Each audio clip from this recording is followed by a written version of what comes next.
इधर छत्तीसगढ़ में निकाय चुनाव और त्रिस्तरीय चुनाव को लेकर कुछ ही दिन बचे हैं। ऐसे में कांग्रेस और बीजेपी दोनों ही जीत का दावा कर रही है।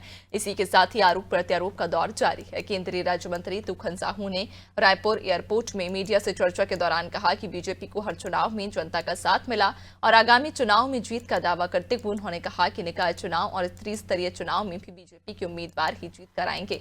वहीं कांग्रेस पर निशाना साधते हुए तुखन साहू ने कांग्रेस को भ्रष्टाचार की पार्टी बताया। सभी निकायों में आप देखिएगा, विधानसभा के चुनाव में भी प्रदेश की जनता का आशीर्वाद मिला, लोकसभा में भी मिला, निकायों के चुनाव में भी और त्रिस्तरीय ग्राम पंचायतों में भी भारतीय जनता पार्टी के हमारे उम्मीदवार ही जीत करके आएंगे। उसके पीछे कारण सिर्फ एक है कि भारतीय जनता पार्टी जो कहती है वो करती है। हमने कहा कि हम धारा 370 समाप्त करेंगे तो हमने किया। हमने कहा कि राम मंदिर बनाएंगे तो राम मंदिर बना। हमने कहा कि किसानों का धान 31 रुपये में खरीदेंगे तो हमने खरीदा। हमने कहा कि हम पिछले 2 साल का बोनस राशि देंगे तो हमने दिया। हमने कहा कि महतारी बंधन देंगे तो हमने दिया। हम वो पार्टी नहीं है जो गंगा जल को लेकर के कस्में खाए और झूठ बोलने वाली पार्टी भारतीय जनता पार्टी नहीं है।